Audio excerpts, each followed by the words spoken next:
Hi everyone. Today we are going to discuss fertility issues or fertility anxiety even before marriage. So today the session is about answering questions which you have put to me and my expert guidance on them.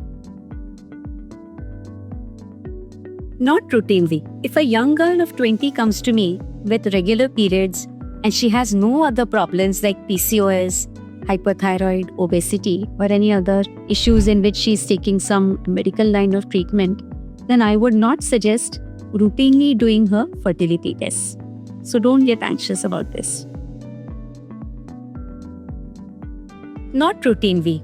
Until and unless your age is, say, more than 35, or there are some comorbidities as I've explained earlier, the AMH just tells us about the ovarian reserve or the egg reserve.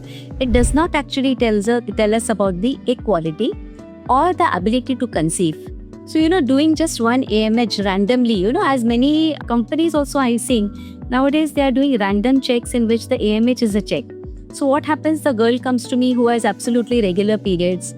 Everything is normal and just that one AMH which may have come low at that time.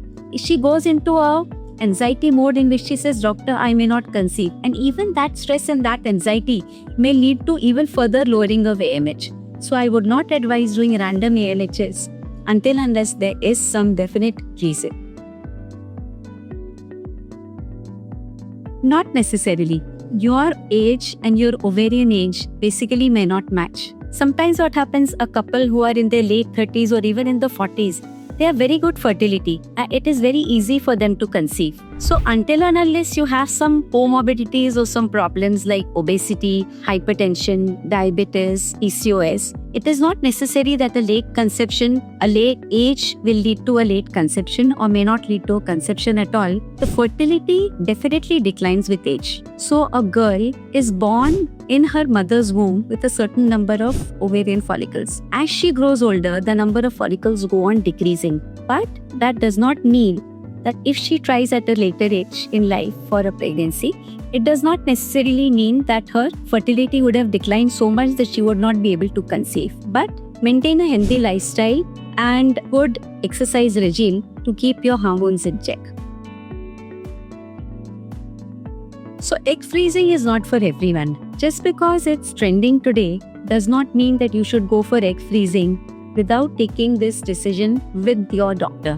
Definitely a medical and a personal decision. Personal decision because sometimes there are some factors in your life, or your husband is at one place, you're at another place, then your age is increasing, then you fear that, if I don't freeze my eggs, later on maybe when you get together, you're not able to conceive. But there are some important problems like medical problems in which some patients are undergoing chemotherapy or some cancer therapies or something because of which the egg quality and the quantity may reduce. If that is the case, then definitely your obstetrician, your gynecologist will definitely tell you to go for egg freezing.